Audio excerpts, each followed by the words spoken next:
مساء الفل. خسرنا كده خلاص من الشباب وبنسبة 99% طلعنا من البطولة. احنا مش هنكسب النصر، استحالة تكسب النصر، موضوع صعب جدا تكسب النصر.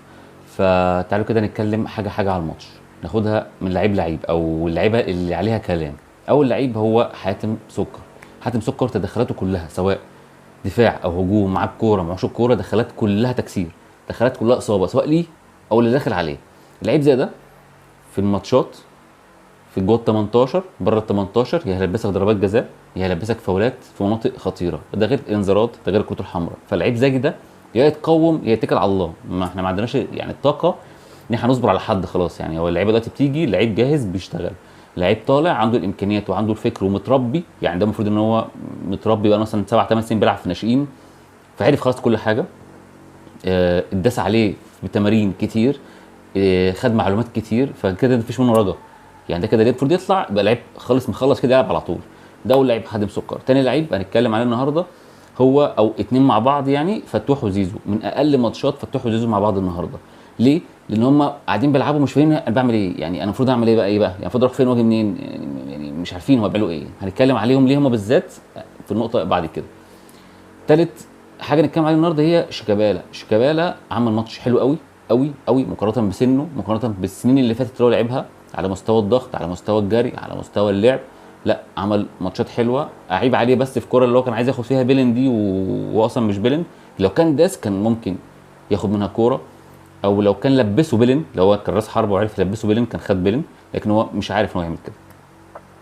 اخر حاجه نتكلم عليها بقى، دي بقى المهمه بقى، هنتكلم على اسوريو. الماتش اللي فات انا قلت ان احنا كسبنا ماتش علشان او عملنا اداء حلو علشان المنافس بتاعنا كان ضعيف، الاتحاد المنستيري ضعيف مش قوي، فانت فردت نفسك وعملت اداء حلو، نتيجه كبيره، فعرفت تفرد نفسك. لكن الشباب مش صعب، مش قوي، فرقه متوسطه، فانت ما عرفتش تعمل معاها حاجه. ما عرفتش تعمل معاها حاجه ليه؟ الالف ب تدريب او اداره فنيه. انت لو جبت حد قاعد على القهوه وقلت له انا خسران 1-0 اعمل ايه؟ اقول لك نزل راس حربه تاني. سهله وبسيطه، يعني خسران 1-0 نزل راس حربه تاني، العب باتنين راس حربه، واضغط الفرقه اللي قدامك مع زيزو وشيكابالا وفتوح. هتنوع اللعب مع عمر جابر، ممكن يخش جوه ال 18 مع اتنين راس حربه، الدنيا هتتشقلب. لكن انت بيعمل ايه بقى اوسيريو؟ اطلع راس الحربه والعب من غير راس حربه خالص، العب بشويه شيكابالا راس حربه، شويه العب بفتوح راس حربه، شويه زيزو راس حربه، اللي هم ولا واحد فيهم الثلاثه بيعرف يلعب بدماغه، ولا واحد من الثلاثه يعرف يظبط اوف سايد عشان في هجمات مرتده، ولا واحد من الثلاثه ما عندوش القدرات الهجوميه ان هو يضغط على المدافع، يزقه، ياخد منه فاول، يلبسه بيلن، يعمل اي حاجه من حاجات راس الحربه مفيش خالص. فانت ريحت الفرقه الشباب. من الشوط الثاني انت ريحتهم خالص خالص خالص، ما لهمش ضغط، ما لهمش اي انواع التفكير في اي حد خطير ممكن يجي. كل جاي انت شايفه، يعني اي حد جاي عليك كفرقه شباب انت شايفه قدامك كده، شايف حد جاي كده، شايف شيكابالا، شايف زيزو، كله شايفهم قدامك.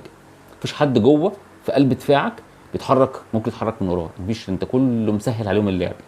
فنستحق الخساره النهارده، اسوريو يستحق الخساره النهارده، وهنخسر يوم الخميس وهنطلع بعد كده ب3 نقط خلاص، مفيش اي رجا منهم. كان الامل تكسب النهارده وبعد كده تلعب بقى فرق يعني اخاف شويه من النصر يعني، بس خلاص الموضوع خلص. نبتدي بقى ايه، نتكلم بقى على الصفقات ومش صفقات وتدعيمات. انت ما عندكش اي حد خالص في الفرقه. واحد نسيته، نسيت واحد يا جدعان، نسيت نيمار.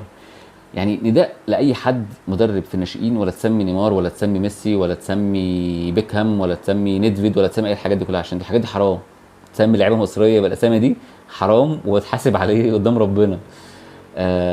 بس خلاص.